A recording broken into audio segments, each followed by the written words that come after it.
tous et bienvenue sur ma chaîne YouTube Booster votre énergie. Et aujourd'hui, je suis avec Toumaï. Bonjour Toumaï. Bonjour. Je suis contente de pouvoir échanger avec toi cet après-midi. Merci de m'avoir invitée. Ouais, on est à Paris dans un endroit sympa, cosy. Donc tu es conseillère en bien-être et en nutrition. Tout à fait. Est-ce que tu vois autre chose à rajouter Non. Non, hein, c'est bien. Et donc aujourd'hui, on est là pour parler de nutrition pour booster son énergie. Exactement. Et voilà, qu'est-ce que tu aurais envie de nous donner? On va pas échanger comme ça sur des petits conseils, des bonnes pratiques. Et je pense que les fondamentaux sont toujours bons à dire parce qu'on les oublie. On les oublie très rapidement. Et oui, donc les petits conseils effectivement sur les fondamentaux, et on va dire pour parler d'alimentation de manière plus globale, la première chose c'est vraiment d'avoir des repas équilibrés. Ça tombe de sens, mais c'est pas, pour tout le monde, c'est pas si simple à appliquer. Et qu'est-ce qu'un repas équilibré? C'est d'avoir des bons apports en nutriments, enfin dans toutes les familles de nutriments, donc protéines, glucides et lipides. Donc concrètement, c'est quoi? Pour les protéines, ça peut être très bien des protéines animales ou végétales, donc de la viande, du poisson, des œufs, mais on va aussi en trouver dans les produits laitiers, dans les légumineuses. Dans les glucides, ça va être des féculents et si possible plutôt des féculents complexes. Donc des pâtes complètes, du riz, du pain complet. Et puis après, ne pas négliger les lipides, donc les graisses. Et oui, c'est vrai que des fois on aurait un peu tendance à les négliger. Mais exactement. Non, le corps en a besoin, le cerveau en a besoin pour bien fonctionner correctement. Alors il ne faut pas y aller en excès, hein. Et il y a des bonnes graisses, il y a des mauvaises graisses, mais il ne faut pas les négliger. Donc un petit peu d'huile d'olive, un peu d'huile de noix, des poissons gras, des oléagineux, c'est très bon. Et ce, à partir du petit déjeuner. Eh oui, c'est vrai, on en discutait tout à l'heure et tu disais, c'est vrai que les protéines même, hein, c'est... On oublie. En fait, on a un gros défaut, on va dire, en France, c'est que depuis petit, le petit déjeuner à la française, les tartines, les croissants, le café, c'est pas l'idéal. C'est pas l'idéal parce que c'est plein de sucre. Voilà, et puis ça dure 30 minutes et après on a faim, quoi. Il y a le petit creux à 11h. À 10h, on a faim, on est fatigué. Et c'est pas l'idéal. Après, intégrer des protéines dès le matin, ça peut faire peur aux gens parce que oui, on peut avoir l'impression de non, mais je ne mange pas de viande. Et non, on peut avoir des protéines avec un fromage blanc par exemple, donc c'est assez facile, c'est sucré, avec accompagné d'un fruit, un peu par exemple, des tranches de pain complet. Ça peut être des laits végétaux, on peut se faire des smoothies avec. Tout à fait, c'est vrai que c'est bon, on n'y pense pas. Les laits végétaux aussi, les smoothies. Les smoothies, après on peut dans les oléagineux. Voilà. Donc les protéines finalement c'est pas que de la viande, c'est pas que salé, on peut vraiment se faire plaisir le matin. Et commencer dès le matin. Exactement. J'avais une expression qui disait le matin c'est le repas du roi, ouais. le midi le prince et le soir le mendiant. Ouais, T'es d'accord? Alors je pense que ça dépend vraiment. Alors oui, dans la soir, théorie, le soir, c'est vrai qu'il vaut mieux éviter de trop manger parce qu'après, il y a la digestion, même pour le sommeil, c'est pas bon. Et c'est vrai que le matin, oui, parce que là, on a la journée qui arrive, il faut de l'énergie. Le midi, oui, il en faut aussi parce qu'il reste l'après-midi. Et le soir, on essaye de manger plus léger. Plus léger pour que la digestion se fasse. Il y a moins d'activité physique non plus le soir. Mais en tout cas, c'est bien merci pour ce premier conseil parce que c'est vraiment les fondamentaux. Donc c'est important.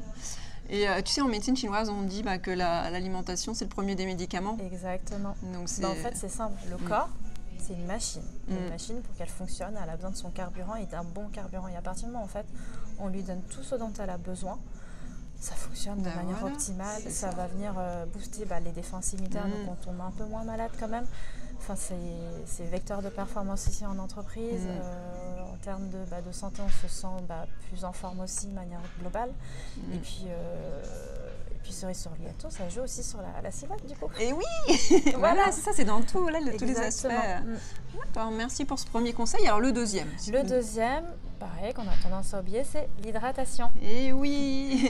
L'hydratation, donc quand on dit 1,5 litre, 2 litres par jour, c'est pas pour rien parce qu'aujourd'hui, le corps est composé quand même principalement d'eau, de l'eau qu'on va évacuer toute la journée, si c'est par la transpiration, les urines ou juste tout simplement par le mécanisme de notre corps. Et en fait, cette eau a besoin d'être renouvelée.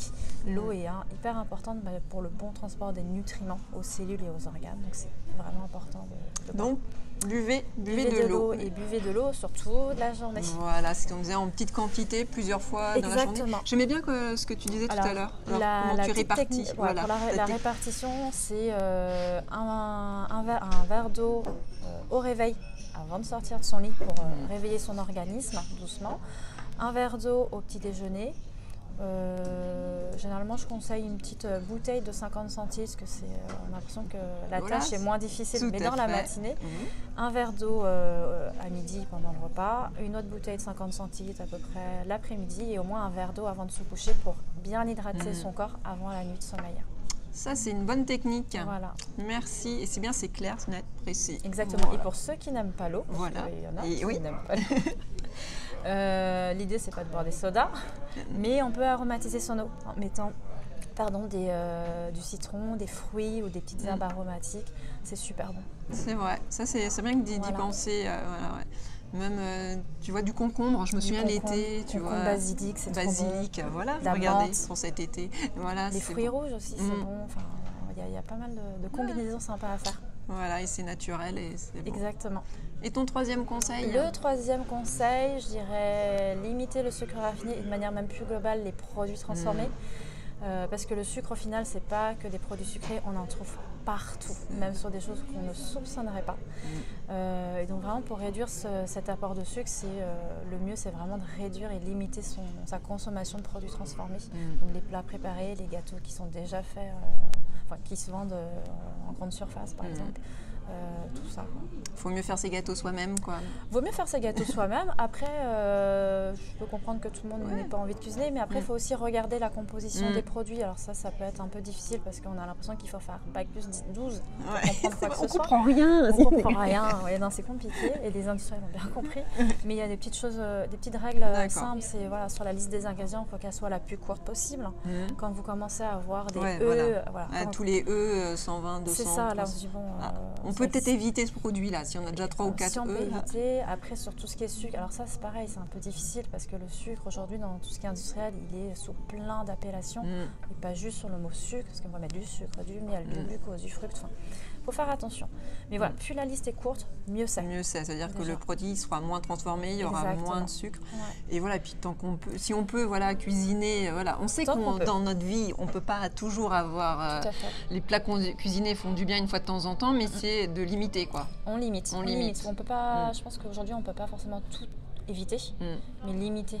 Après, si une fois, de temps en temps, parce que, X raisons, on doit consommer, la situation fait que, c'est pas grave. C'est pas grave, en fait, c'est ce qu'on dit, c'est la dose qui fait le poison. Donc, un plat ou un gâteau industriel, de temps en temps, c'est pas grave.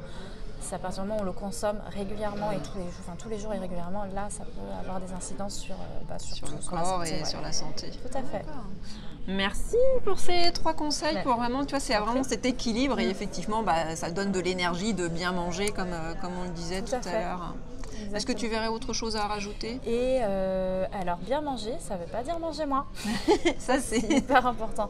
Encore une fois, il faut vraiment voir la nourriture comme des apports du carburant pour notre corps. Donc, ce qui peut se passer quand on mange moins, c'est qu'on va se retrouver en carence.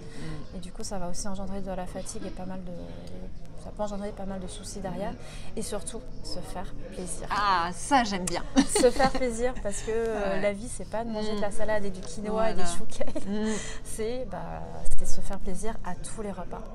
Avec des couleurs, avec les saveurs et prendre plaisir. Après, on pourrait parler de la mastication, mais ça sera un autre sujet. Mais en tout cas, c'est d'apprécier déjà son assiette et pas manger juste pour manger et dire il faut nourrir un corps, mais prendre plaisir. Et je trouve que ça, c'est vraiment une bonne... Il faut vraiment manger, se faire plaisir et moi je trouve que c'est essentiel de se faire plaisir. Ça évite justement des frustrations et après de craquer derrière. C'est une question d'équilibre. Voilà, c'est ça, comme dans la médecine chinoise, la voie de l'équilibre, le yin et le yang. Et dans la nourriture, c'est la même chose pour booster son énergie. Tout à fait. Merci pour ces 3 conseils. Et là, la question que je demande à tout le monde, c'est et toi, qu'est-ce que tu fais pour booster ton énergie au quotidien? Alors, j'essaie de m'appliquer toutes ces règles-là au quotidien, selon les situations, mais j'essaie au maximum. Moi, maintenant, c'est devenu un réflexe naturel.